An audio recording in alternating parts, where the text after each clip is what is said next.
In under 2 minutes, does Labour prove to us all, right here in this clip, that they're misleading us about the Chagos Islands deal? Let me explain more using amateur linguistic analysis.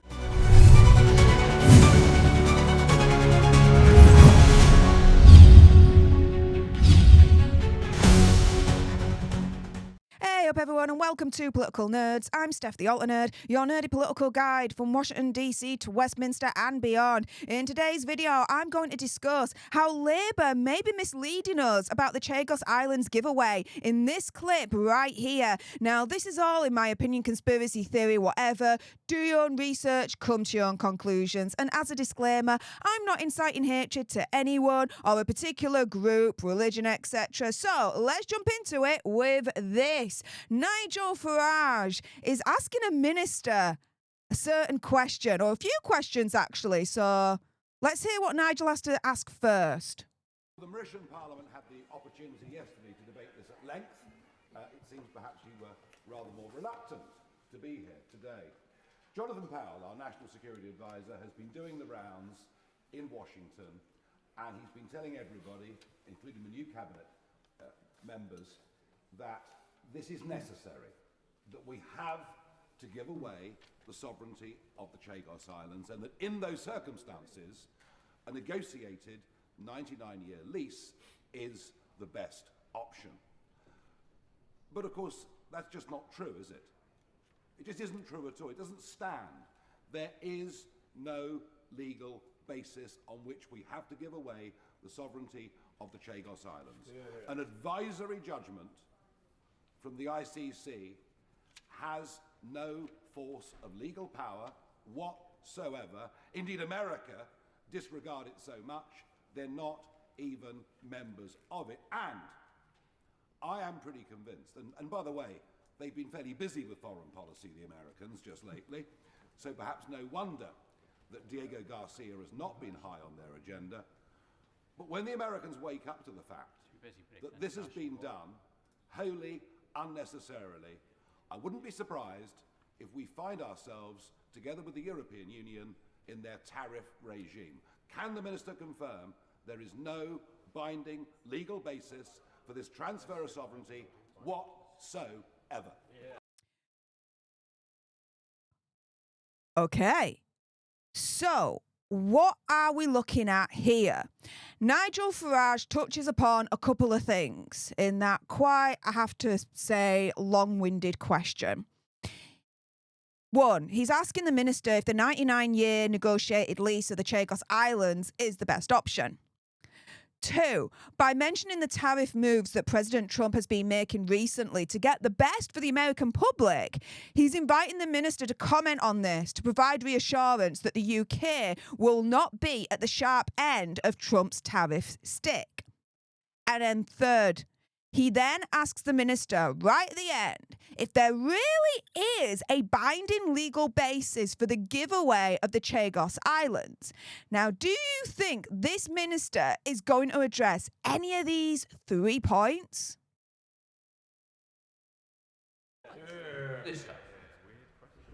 Well, thank you, Mr. Speaker. I mean, the honourable gentleman goes over ground that he has gone over before and which I've answered in this House and indeed discussed in the debate yesterday.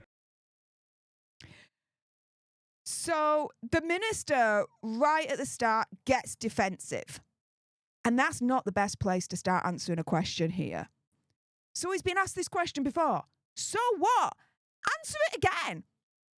This is also a way to demean Nigel Farage, to make him look more superior, to make the minister look more superior.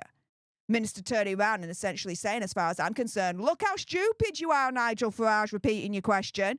I gave you a clear answer, but you're so stupid you didn't get it that I have to repeat myself again?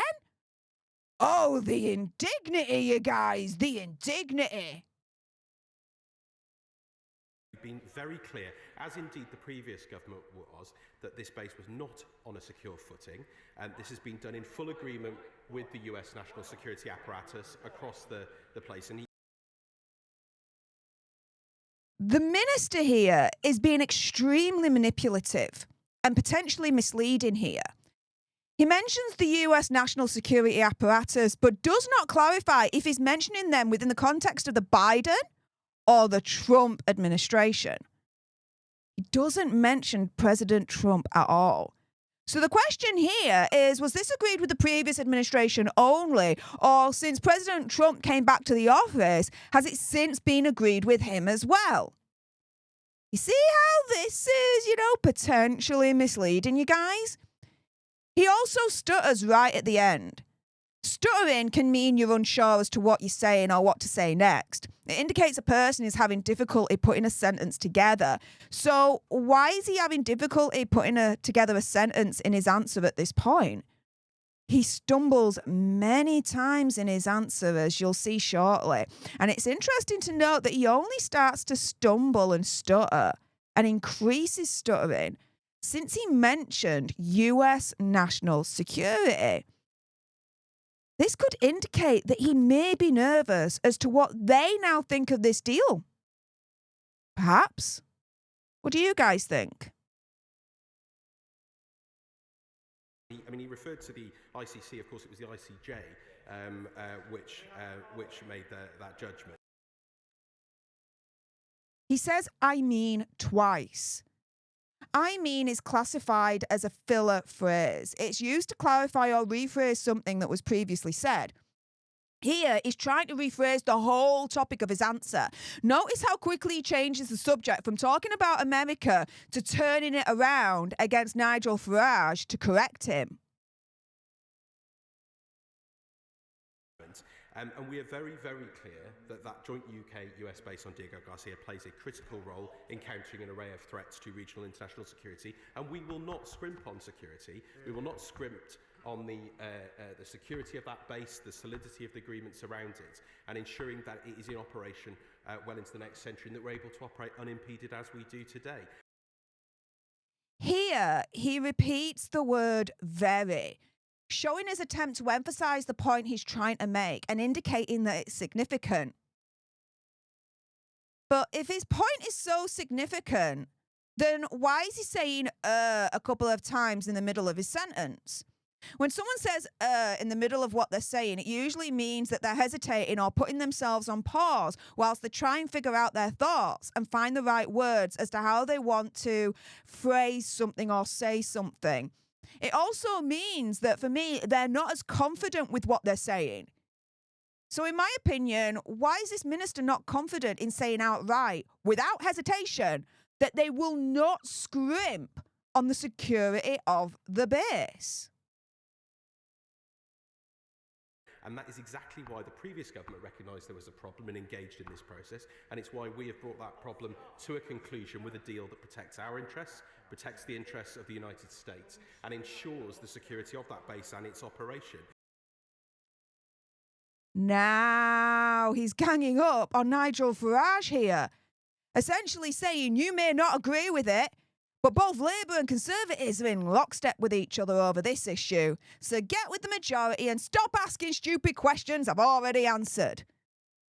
But what was the problem? And how is this deal protecting our interests and America's interests? He fails to really explain any of that. Why? As I've said, Mr. Speaker, once that treaty is signed, it will be put before the House for scrutiny, before ratification in the usual way. And Mr. Speaker, I do have to say that the chuntering from opposite, the opposition seems to have collective amnesia over this. They know fully the reasons behind this. Many of them were members of the previous government. You've heard what the Prime Minister just said in relation to the Leader of the Opposition's attacks. We are very clear this is about defending the UK's security, putting the base on a secure footing and securing that for the future for us and our allies. So here he uses an informal idiom of you know. So an informal idiom is used to clarify, correct, or emphasize a statement. It can also be used to express disbelief or disapproval. So in that part you just saw there, he repeats you know twice. For me, it's a message to the Conservatives to state that they should stop with their disapproval remarks on this issue, as it shows them to be contradictory. He's in disbelief as to why the Conservatives would be against this in the first place. And it's an excuse to attack the Conservatives. Well, hang on a minute. It was Nigel Farage that originally made this question. So how about making sure you direct your answer to the person that asked you the question in the first place, i.e. Nigel Farage? And remember, Nigel Farage touched upon a couple of things in his question right at the beginning. Number one, asking the minister if the 99-year negotiated lease of the Chagos Islands is the best option. And two, by mentioning the tariff moves President Trump has been making recently to get the best for the American public, he was inviting the minister to comment on this to provide reassurance that the UK would not be at the sharp end of Trump's tariff stick. And then finally, he asked the minister if there really is a binding legal basis for the giveaway of the Chagos Islands. And what did I say at the beginning before you heard the minister's answer? Did you think any or all of these points were going to be answered? Well, serendipitous, wouldn't you have thought it? They weren't at all, were they? So we're none the wiser as to whether this deal is the best option, if President Trump approves of this deal, and if there's any legal basis for the giveaway of the Chagos Islands in the first place. Answers that indeed the British public have a right to know, even if he has to repeat himself again. With that being said, if you appreciated this video and you want more, and believe me, of course, there's going to be more, you do not want to miss my next video, then make sure you subscribe to join our Alter Nerd tribe here at Political Nerds. Like, share, comment down below your opinion, conspiracy theories, whatever. Thank you so much for tuning into this video. I appreciate all your faces. And until the next time, you guys, laters.